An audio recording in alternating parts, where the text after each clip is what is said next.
အားလုံးပဲမင်္ဂလာပါ Stella Eduverse Learning Channel ကနေပြန်လည်ကြိုဆိုလိုက်ပါတယ်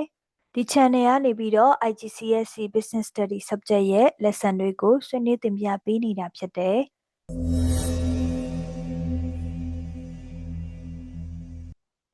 ဒီနေ့ဆွေးနွေးသွားမယ့် topic ကတော့ marketing strategy ဖြစ်တယ်ဒီ lesson 14 marketing strategy chapter ကတော့ဒီ marketing section ရဲ့နောက်ဆုံး chapter ဖြစ်ပါတယ်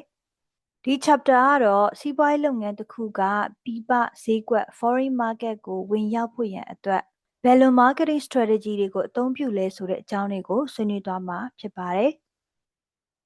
အဲ့တော့ what is marketing strategy အဲ့တော့ဒီမှာ a clear plan to achieve marketing objectives using a given level of resources အဲ့တော့ဒီ definition ကိုကြည့်လိုက်တဲ့အခါမှာအဓိက key point 3ခုရှိပါတယ်အဲ့တော့ strategy marketing strategy ဆိုတာက clear plan ပြီးတော့ဒီမှာ marketing objective ပြီးတော့ဒီမှာ resources ဒီ3ခုဟာ key point ဖြစ်ပါတယ်အဲ့တော့ marketing strategy ဆိုတာ company တစ်ခုကလုပ်ငန်းတစ်ခုကမိမိတို့ရဲ့ marketing objective ကိုအကောင့်ထဲဖို့အောင်မြင်ဖို့ရန်အတွက်ချမှတ်ထားတဲ့ plan ဖြစ်ပါတယ်အဲ့တော့ဒီ plan ကိုလုပ်တဲ့အခါမှာဘာလုပ်မှာလဲဘယ်သူကိုရောင်းချမှာလဲဘယ်လိုကြော်ညာမှာလဲဘယ်လောက်ငွေကြေးသုံးစွဲမှာလဲဆိုတဲ့အရာတွေကိုကြိုတင်စီစဉ်ထားတဲ့ strategy ဖြစ်ပါတယ်အဲ့တော့ဒီမှာ marketing strategy မှာအရေးကြီးတဲ့အချက်3ချက်ရှိရလို့ဆွေးနွေးထားရနော် clear plan အဲ့တော့ရှင်းလင်းတိကျတဲ့အစီအစဉ်အဲ့တော့ for example 6လအတွင်းမှာ customer အသစ်အယောက်9000ရအောင် Facebook သို့မဟုတ် social media နေပြီးတော့ promotion လုပ်မယ်ပေါ့နော်ဆိုတော့ဒါက clear plan ပေါ့နော်အဲ့ဒီ strategy မှာနောက်တစ်ခုက marketing objective business ကဘာကိုအောင်မြင်ချင်တာလဲဆိုတာကိုထည့်သွင်းထားတယ်for example sales revenue တိုးချင်တာလား market share ဈေးကွက်ဝေစုတိုးချင်တာလားသို့မဟုတ် customer ရဲ့ brand awareness ကိုပိုပြီးမှများအောင်လုပ်ချင်တာလားဒါမှမဟုတ် customer အသစ်တွေထပ်လုပ်ချင်တာလားဒီလိုတိကျတဲ့ marketing objective တွေပါဝင်တယ်ပြီးတော့ဒီ strategy မှာ resources allocation လို့ပြောတယ်အရင်အမြင့်ခွဲဝေခြင်းပေါ့နော်ကိုယ်မှာရှိနေတဲ့ဒီ resources တွေကိုဘယ်နေရာမှာအသုံးပြုမှာလဲဆိုတာကိုဆုံးဖြတ်ချက်တွေချမှတ်ရတယ်ဆိုဒါတွေက strategy ရဲ့ component ဖြစ်တယ်အဲ့တော့ for example ကိုယ်မှာရှိနေတဲ့ဒီငွေအရင်းအနှီးကို advertisement အတွက်30% အသုံးပြုမယ် market research အတွက်က10% social media promotion အတွက်က20% ပြီးတော့တခြား sales promotion တွေအတွက်40% အသုံးပြုမယ်ပေါ့နော်ဒီလိုကိုယ်မှာရှိနေတဲ့ resources ကိုဘယ်နေရာမှာအသုံးပြုမလဲဆိုတာကို allocate လုပ်ရတာပေါ့နော်ဆိုတော့ဒါတွေက marketing strategy ရဲ့ component တွေဖြစ်တယ်အဲ့တော့ဒီ chapter မှာအဓိကဆွေးနွေးသွားမယ့်အကြောင်းအရာတွေကကိုယ့်ရဲ့လုပ်ငန်းကပြည်ပဈေးကွက်ကိုထိုးဖောက်တဲ့အခါမှာအခက်အခဲတွေရှိမယ်အောင်မြင်မှုတွေရှိမယ်ဒါတွေကိုအဓိကထားလေ့လာသွားမှာဖြစ်တယ်ပေါ့နော်အဲ့တော့အဲ့ဒီလိုပြည်ပဈေးကွက်ကိုထိုးဖောက်ဖို့အတွက်ဆိုလို့ရှိရင်ကို့မှာ marketing strategy ဆိုတဲ့ဒီဈေးကွက်မဟာဗျူဟာခိုင်မာတဲ့ marketing strategy ရှိနေရမယ်ပေါ့နော်အဲ့တော့ဒီနေရာမှာ marketing တွေလုပ်တဲ့အခါမှာ marketing နဲ့သက်ဆိုင်တဲ့ဥပဒေတွေကိုလည်းနားလည်ထားဖို့လိုတယ်လိုက်နာဖို့လိုတယ်ပေါ့နော်ဒါကြောင့်မလို့ marketing အတွက်ချမှတ်ထားတဲ့စီမင်းဥပဒေတွေကိုလေ့လာကြည့်မယ်နော်ဟောဒီမှာ legal controls related to marketing အဲ့တော့ legal controls တွေကိုကြည့်မယ်ပထမတစ်ခုက product safety business ကကိုယ့်ရဲ့ customer တွေအတွက်အန်တရာယ်ရှိနိုင်တဲ့ကုန်ပစ္စည်းတွေရောင်းချတာမျိုးเนาะပြီးတော့ပျက်စီးလွယ်တဲ့ကုန်ပစ္စည်းတွေကိုရောင်းချတာမျိုးဒါကဥပဒေနဲ့ဆန့်ကျင်ဘက်ဖြစ်တယ်ဒါက product safety rules နဲ့ product safety law နဲ့တွားညှိတာဖြစ်တဲ့အတွက်ဥပဒေအရအရေးယူခြင်းခံရမယ်နောက်တစ်ခုကတော့ accurate labeling ဒီ product အပေါ်မှာတော့ product ရဲ့ packaging အပေါ်မှာဖော်ပြထားတဲ့ဒီ product ဘိုင်းဆိုင်ရာ ingredient တွေ expire date တွေသူ့ရဲ့ထုတ်လုပ်တဲ့နေရာဒေတာအကြောင်းတွေစတဲ့အချက်လက်တွေကိုမှန်ကန်တိကျစွာဖော်ပြရမယ်ပေါ့နော် for example juice ထဲမှာ100% orange မပါဘဲနဲ့100% orange juice ဆိုပြီးမှရေးထားတယ်ဖော်ပြထားတယ်ဆိုလို့ရှိရင်ဒါဟာလိမ်လည်မှုတစ်ခုပဲဥပဒေအရအရေးယူခြင်းခံရမယ်နောက်တစ်ခုက advertising standard ကြော်ညာရဲ့စီးမင်းတွေကိုနားလည်ထားဖို့လိုတယ် business တွေအနေနဲ့ချက်ကားပြီးမှလိမ်လည်တဲ့ကြော်ညာတွေမမှန်ကန်တဲ့ information ပေးတဲ့ကြော်ညာတွေကိုရှောင်ရှားရမယ်ပြီးတော့ customer rights ပေါ့နော်စားသုံးသူအခွင့်အရေးစားသုံးသူရဲ့အခွင့်အရေးတွေမှာဘာတွေပါလဲဆိုတော့ပစ္စည်းတွေဝယ်ယူတဲ့ customer အနေနဲ့ကုန်ပစ္စည်းတွေဝယ်ယူတဲ့အခါမှာအကယ်၍ဝယ်ယူတဲ့ကုန်ပစ္စည်းကပျက်စီးနေတယ်ဆိုလို့ရှိရင် company ဘက်ကနေပြီးတော့ refund repair and replacement ပြန်လုပ်ပေးရမယ်ဆို refund ကကြတော့ပြန်ပြီးလျှော်ပေးရမယ်เนาะဒီပစ္စည်းတန်ဖိုးပြန်ပြီးမှလျှော်ပေးရပြန်အမ်းပေးတာသို့မဟုတ်ဒီပစ္စည်းကိုပြန်ပြုပြင်ပေးတာပေါ့နော်သို့မဟုတ်အစားထိုးဒီပစ္စည်းကိုပြန်လဲပေးတာပေါ့နော်ဒါမျိုးတွေ business back ကနေပြီးတော့လိုက်နာဆောင်ရွက်ပေးရမှာဖြစ်တယ်ဒါက customer rights နောက်ဆုံးတစ်ခုကတော့ enforcement ဥပဒေကိုအကောင့်ထဲပေါ်ခြင်းပေါ့နော်အဲ့တော့အစိုးရဌာနတွေသက်ဆိုင်ရာဌာနတွေကဒီ business လုပ်ငန်းတွေကိုအမြဲတစေဒီ marketing laws and regulation တွေအရာအမြဲတမ်းစစ်ဆေးမေးမြန်းတာမျိုးရှိမယ်အဲ့တော့ for example ဒီကိုအနေနဲ့စားတောက်ကုန်ထုတ်လုပ်တယ်ဆိုလို့ရှိရင်ဒီ product testing တွေလာမယ် food inspection တွေလာမယ်ဒါမှမဟုတ်ရင်ဒီကိုယ့်ရဲ့စက်ရုံမှာ inspection ဝင်တာမျိုးတွေရှိတယ်အဲ့တော့အကယ်၍ဥပဒေချိုးဖောက်ခဲ့ရင် fine ကောက်မယ်ဒဏ်ကြေးတွေဆောင်ရမယ် product recall ကုန်ပစ္စည်းတွေကိုဖယ်ရှားရမယ်ထုတ်လုပ်မှုရပ်နားရမယ်နောက်ဆုံးဝန်နေကတော့ကိုယ့်ရဲ့လုပ်ငန်းတွေပိတ်သိမ်းတဲ့အထိဖြစ်နိုင်တယ်ပေါ့နော်ဒါတွေကတော့ကုန်ပစ္စည်းကိုကြီးညာတဲ့အခါမှာဒီကုန်ပစ္စည်းတွေထုတ်လုပ်ရောင်းချတဲ့အခါမှာလိုက်နာရမယ်အခြေခံဥပဒေစည်းမျဉ်းတွေဖြစ်တယ်အဲ့တော့ဒီ chapter ရဲ့အဓိကဖြစ်တဲ့ပြပဈေးကွက်ကိုထိုးဖောက်ဖို့ရန်အတွက်ဘယ်လို strategy တွေရှိမယ်ဘယ်လို strategy ဘယ်လို marketing strategy တွေရှိမလဲသို့မဟုတ်ပြပဈေးကွက်ကိုဝင်ရောက်တဲ့အခါမှာ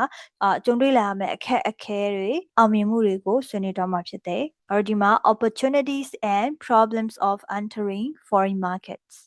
အဲ့တော့ပထမဆုံးအကျိုးမြတ်တွေကိုအရင်ဆုံးဆွေးနွေးကြမယ်။နိုင်ငံခြားဈေးကွက်ပြည်ပဈေးကွက်ကိုဝင်ရောက်ခြင်းရဲ့အကျိုးကျေးဇူးတွေပေါ့နော် business တစ်ခုကပြည်ပနိုင်ငံကိုလုပ်ငန်းတိုးချဲ့တာကုန်ပစ္စည်းတွေရောင်းချတာရဲ့အကျိုးကျေးဇူးတွေအဲ့ဒီမှာ extend product life cycle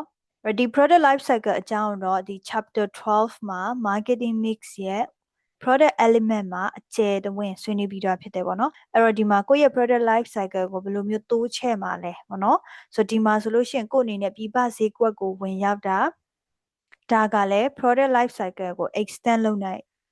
strategy ဖြစ်တယ်အဲ့တော့ for example ပြည်တွင်းမှာကိုယ့်ရဲ့ product or service ရဲ့ရောင်းအားကျသွားပြီဆိုလို့ရှိရင်ဒီ product ကိုတခြားသောနိုင်ငံမှာ launch လုပ်တာ introduce လုပ်ပြီးပြန်ရောင်းချတာပေါ့နော်ဆိုဒါကကိုယ့်ရဲ့ product life cycle ကိုပြန်ပြီး extend လုပ်လိုက်တဲ့ strategy ဖြစ်တယ်ဒါကြောင့်မလို့ရောင်းအားတွေပိုများလာမယ်ပေါ့နော် for example ဖွံ့ဖြိုးပြီးနိုင်ငံတွေမှာသုံးတဲ့ကုန်ပစ္စည်းတွေကရောင်းအားနည်းလာတယ်ဆိုလို့ရှိရင်ဒီကုန်ပစ္စည်းတွေကိုဖွံ့ဖြိုးဆဲနိုင်ငံတွေမှာပြန်ရောင်းချလို့ရတယ်ဒါ example ပေါ့နော်ဒီလိုနည်းနဲ့ဒီကုန်ပစ္စည်းရဲ့သူ့ရဲ့ life cycle ကိုထပ်ပြီးမှ extend ထပ်ပြီးတိုးချဲ့လိုက်ရကြတယ်ပေါ့နော်နောက်တစ်ခုက global brand awareness global brand recognition အဲ့တော့ကိုယ့်ရဲ့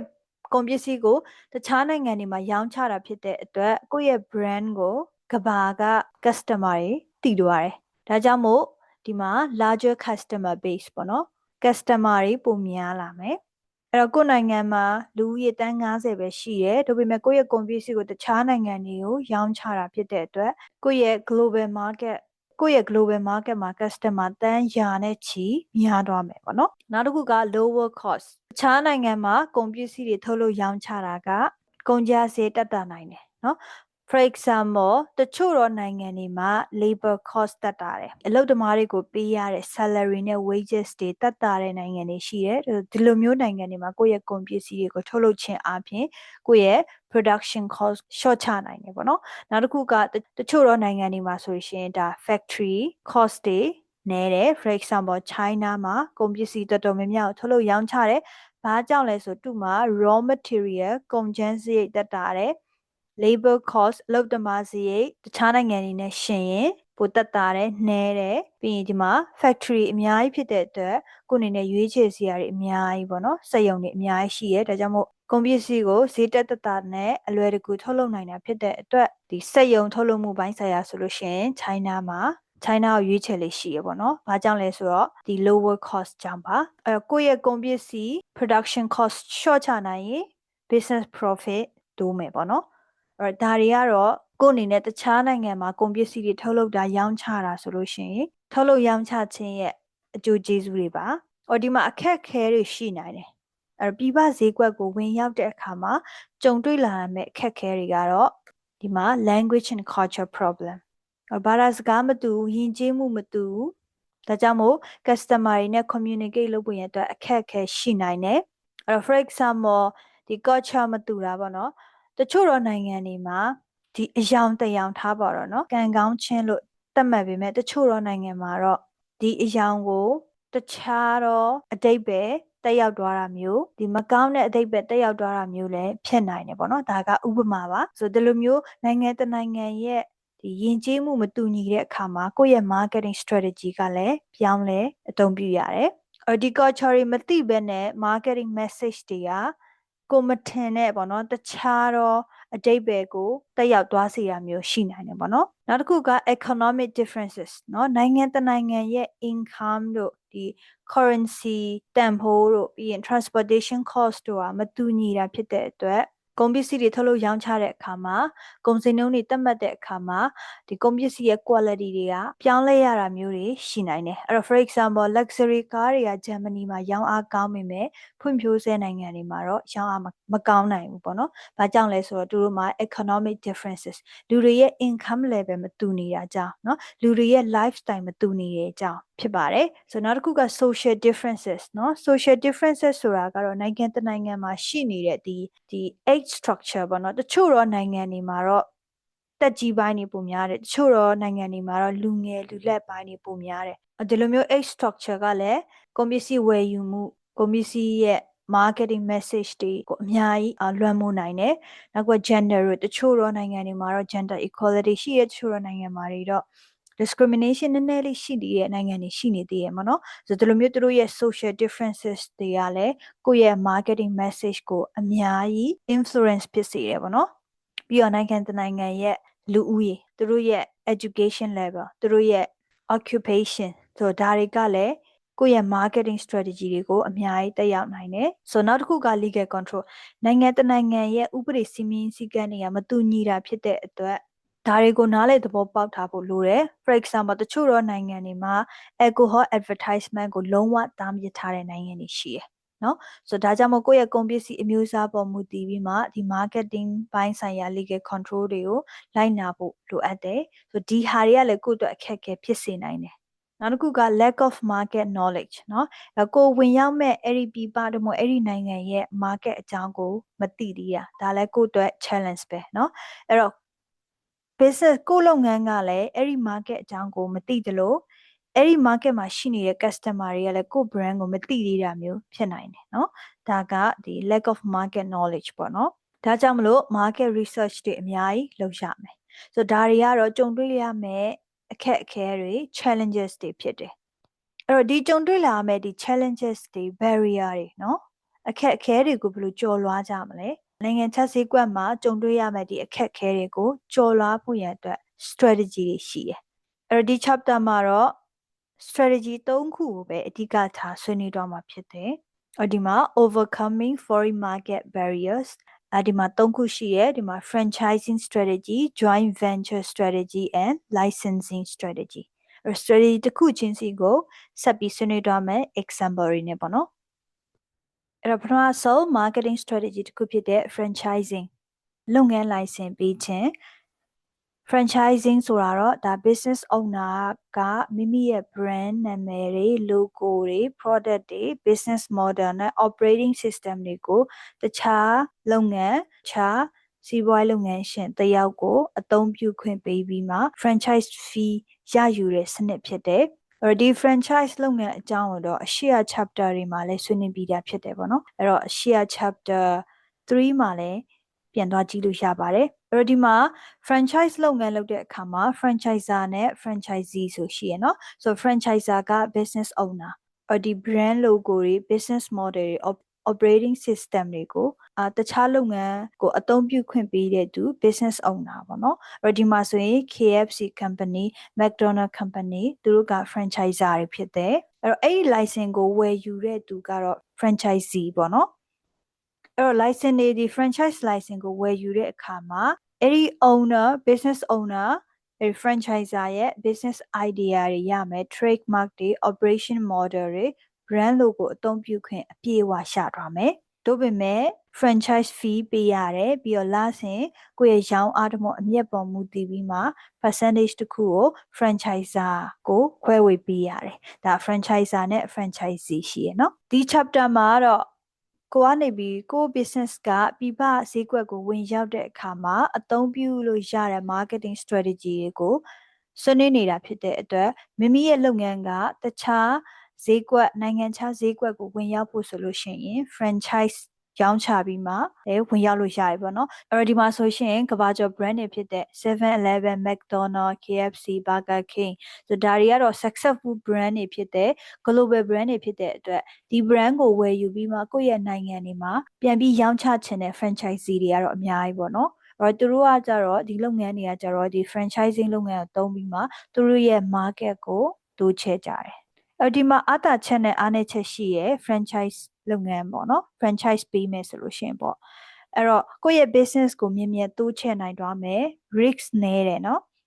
ကိုယ့်ရဲ့ brand ကိုလည်း brand လည်းမြင်မြင်ကျေပြန့်သွားမယ်ပေါ့နော် global market မှာဒါမဲ့ disadvantages ဆိုတဲ့ဒီအားနည်းချက်တွေကကြတော့ franchise ရဲ့စည်းမျဉ်းစည်းကမ်းတွေကိုဒီ franchisee တွေကမလိုက်နိုင်ရင်ကိုယ့်ရဲ့ brand image ကိုထိခိုက်တယ် product quality ချွတ်ယွင်းသွားတာမျိုး customer service မကောင်းတာမျိုးဆိုလို့ရှိရင်အဲ့ဒီ franchisee လုပ်နေတဲ့ဒီ operation တွေ service တွေအကုန်လုံးကကိုယ့်ရဲ့ brand image ကိုတွားပြီးမှ impact ဖြစ်တယ်ပြီးတော့ franchisor တယောက်အနေနဲ့ business owner တယောက်အနေနဲ့အဲ့ဒီ franchisee တွေရဲ့ဒီလုပ်ငန်းဆောင်တာတွေ operation တွေကိုအမြဲတမ်းစောင့်ကြည့်ပြီး control လုပ်နေရတယ်ပေါ့နော်ဆိုဒါကသူ့ရဲ့အားသာချက်နဲ့အားနည်းချက်ပါ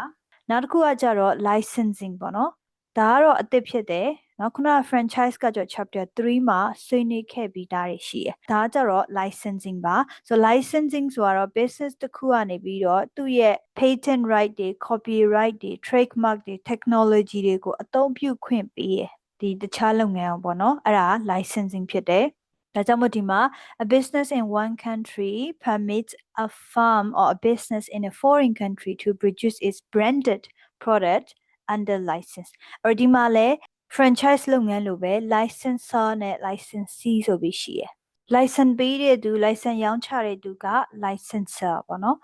ဒီ license ကိုဝယ်ယူအသုံးပြုတဲ့လူက licensee လို့ပြောပါတယ်အဲ့တော့ဒီမှာ example အလုံးသိပြီးသားဖြစ်တဲ့ Disney เนาะအဲ့ Disney ကနေပြီးတော့ဒီ Mickey Mouse character ကိုဒီအယုတ် company တွေ toy company တွေကိုအသုံးပြုခွင့်ပေးပြီးမှအဲ့ဒီကနေပြီးတော့ royalty fee တစ်ခုကိုရယူတယ်ပေါ့နော် license fee တစ်ခုကိုရယူတယ်အဲ့တော့ဒီမှာ licensee company တွေကဒီ Mickey Mouse character ရဲ့ license ကိုယူပြီးမှကုန်ပစ္စည်းတွေထုတ်လုပ်ရောင်းချခွင့်ရတယ်ပေါ့နော်အဲ့တော့ for example Mickey Mouse character ကိုအင်ဂျီအဝတ်စားတွေမှာတော့မဟုတ်ရင်ကုန်ပစ္စည်းတွေเนาะလူတုံးကုန်ပစ္စည်းတွေမှာရောင်းချမလားပေါ့เนาะဆိုတော့သူတို့အနေနဲ့ဒီ character ရဲ့ patent right ကိုမူပိုင်ခွင့်ကိုဝယ်ယူထားပြီးဖြစ်တဲ့အတွက်ကုန်ပစ္စည်းတွေကိုထုတ်လုပ်ရောင်းချတယ်ပေါ့เนาะအဲ့တော့ဒီမှာသူ့ရဲ့အားသာချက်က license ရောင်းချခြင်းအပြင်နိုင်ငံတကာဈေးကွက်ကိုအလွယ်တကူဝင်ရောက်နိုင်တယ်ပြီးတော့ဒီ licensee တွေစီကနေရတဲ့ royalty income တခုလည်းရှိနေရပေါ့နော်ဒီ license ဝယ်ယူတဲ့အတွက်ပေးရတဲ့ fee တခုပေါ့နော်ဒါလည်းရှိနေမယ်ပြီးရင် investment နည်းနည်းနဲ့နိုင်ငံတကာဈေးကွက်ကိုကိုယ့်ရဲ့ brand ကိုတည်ပြီးသားဖြစ်တယ်ပေါ့နော်disadvantages ကတော့ product quality ကိုထိန်းချုပ်ဖို့ရန်အတွက်ခက်ခဲတယ် technology ကူးယူတာမျိုးကူးချတာမျိုးခံရနိုင်တယ်အဲ့ဒီမှာ franchising နဲ့ licensing ရဲ့ one big difference ရှိရပေါ့နော်မတူကွဲပြားတဲ့အချက်တစ်ချက်ပေါ့နော်အဲ့ franchise လုပ်ငန်းကကြတော့ franchise လုပ်ငန်းမှာလည်း franchisor နဲ့ franchisee ရှိရယ်ဒီလိုပဲ licensing လုပ်ငန်းမှာလည်း licensor နဲ့ licensee ဆိုပြီးရှိရယ်ပေါ့နော်ကွာခြားချက်တစ်ခုက franchise လုပ်ငန်းတွေကကြတော့ franchisee အနေနဲ့ဒီ franchisor ပေးတဲ့ဒီ operation system business model ပြီးတော့သူ့ရဲ့ product service brand logo တွေကိုတသွေးမသိမ်းလိုက်နာပြီးဒီကုန်ပစ္စည်းအတိုင်းထုတ်လုပ်ရတယ်အဲ့ဒါကြောင့်မလို့နော်ဒီကဘာတဝင်းမှာရှိနေတဲ့ KFC လုပ်ငန်းတွေဆိုလို့ရှိရင်သူ့ရဲ့ restaurant တွေက same logo same layout same color theme အနေနဲ့အသုံးပြုနေကြတယ်เนาะဆိုတော့ franchising licensing ကကြတော့ licensor အနေနဲ့ patent right တွေ copyright တွေ technology တွေကို transfer လုပ်ပေးတဲ့အသုံးပြုခွင့်ပေးရဖြစ်တဲ့အတွက် company တွေကဒီ patent right ကိုယူပြီးဒီမှာဆိုလို့ရှိရင် Mickey Mouse ဆိုတဲ့ character ကိုယူပြီးမှသူတို့ရဲ့ product တွေကိုဒီ Mickey Mouse character နဲ့တွဲပြီးထုတ်လုပ်ခွင့်ရတယ်ပေါ့နော် in summary က licensing ကတော့ပို့ပြီးမှ independence ဖြစ်တယ် freedom ပို့ရတယ်ပေါ့နော်ဒါပေမဲ့လည်း franchise မှာတော့ franchisee ရဲ့ operation system တွေကိုအမြဲတမ်း control လုပ်နေတယ်ဆိုတော့ဒါကတော့သူတို့ရဲ့ကွာခြားချက်ပေါ့နော်အဲ့တော့နောက်ဆုံးတစ်ခုဖြစ်တဲ့ joint venture ဒီ joint venture လုပ်ငန်းအကြောင်းကိုလည်းအရှိမအများကြီးဆွေးနွေးခဲ့တဲ့ chapter နှစ်ခုရှိရပေါ့နော်ဒီ chapter တွေမှာလည်းအရှိရဲ့ chapter တွေမှာလည်းဆွေးနွေးခဲ့ပြီးသားဖြစ်တယ်နော်အဲ့တော့ joint venture ဆိုတာကတော့ business နှစ်ခုသို့မဟုတ်နှစ်ခုတက်ပို့တဲ့လုပ်ငန်းတွေက project တစ်ခုအတူအကောင့်ထဲပေါ်တာသို့မဟုတ် market တစ်ခုကိုဝင်ရောက်တာပေါ့နော်အဓိကအဖြစ်စီးပွားရေးလုပ်ငန်းတွေပူးပေါင်းခြင်းပေါ့အဲ့တော့ဒီမှာ example ဆိုလို့ရှိရင် BMW နဲ့ China မှာရှိရဲ့ Brilliance Auto Group ဆိုတဲ့ company ကအတူ joint venture အတူပူးပေါင်းပြီးမှ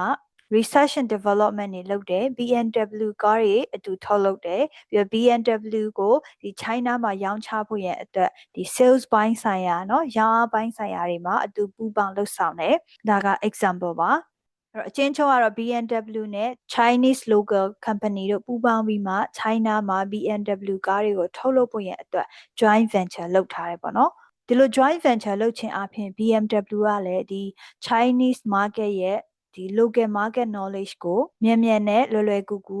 ရနိုင်တယ်ဒါကြောင့်မလို့ဈေးကွက်ထုတ်ဖောက်ဖို့ရန်အတွက်ပို့လွယ်ကူတယ်ပေါ့နော်ပြီးတော့ဒီ company နှစ်ခုဟာ cost ကုန်ကျစရိတ်တွေ risk တွေကိုမျှဝေကြတယ်ပြီးတော့ဒီ local government ရဲ့ approval ရဖို့ရန်အတွက်လည်းပို့ပြီးမှလွယ်တယ်။ဘာကြောင့်ဆိုကိုက international company တစ်ခုအနေနဲ့ local company နဲ့အတူပူးပေါင်းပြီးမှ operation တွေအတူလှုပ်ဆောင်တာပေါ့နော်။သူရဲ့အားနည်းချက်ကကြတော့ profit တွေမျှဝေရမယ်။အဲ့တော့ management မတူတဲ့ company နှစ်ခုအတူပူးပေါင်းတာဖြစ်တဲ့အတွက် management conflict leadership conflict တွေဖြစ်နိုင်တယ်။ဒါကြောင့်မလို့ decision making လုပ်တဲ့အခါမှာပိုပြီးနှောင့်နှေးတဲ့အရာတွေရှိနိုင်တယ်အဲ့တော့ဒါတွေကတော့ strategy 3ခုဖြစ်တယ်ဒီထက်အများကြီးရှိပါလိမ့်မယ်ဒါပေမဲ့ဒီ chapter မှာတော့ဒီ marketing strategy 3ခုဖြစ်တဲ့ franchising licensing နဲ့ joint venture တို့ကိုဆွေးနွေးသွားတာဖြစ်တယ်ဒီ chapter ရဲ့အဓိက point ကကြတော့ကိုယ့်ရဲ့လုပ်ငန်းကနိုင်ငံခြားဈေးကွက်ပြည်ပဈေးကွက်ကိုထိုးဖောက်မယ်ဆိုလို့ရှိရင်ဘယ်လိုမျိုး marketing strategy တွေအသုံးပြုရလဲဆိုတာအဓိကဆွေးနွေးသွားတာဖြစ်ပါတယ်အဲ့တော့ marketing section မှာ chapter 5ခုရှိပါတယ်ပထမဆုံးကတော့ introduction to marketing ပြီးရခါမှာ market research chapter ပြီး marketing mix မှာ chapter 12နဲ့ chapter 13เนาะ marketing mix က 4 piece အကြောင်းလေ့လာခဲ့တယ်ပြီးနောက်ဆုံးတစ်ခုကပြည်ပဈေးကွက်ကိုထိုးဖောက်ဖို့ရအတွက်အသုံးပြုလို့ရတဲ့ marketing strategy အကြောင်းကိုဆွေးနွေးသွားတာဖြစ်ပါတယ်အဲ့တော့ marketing ရဲ့အစိတ်ပိုင်းတွေကိုပေါ့နော်အကြမ်းဖြင့်လေးနားလည်သွားမယ်လို့လည်းယုံကြည်ပါတယ်အဲ့တော့ကိုယ့်အနေနဲ့ထပ်ပြီးဆွေးနွေးချင်တာမျိုးတွေရှိရင်တော့ comment ကနေတစ်ဆင့်လည်းဆွေးနွေးလို့ရပါတယ်အားလုံးပဲ thank you for watching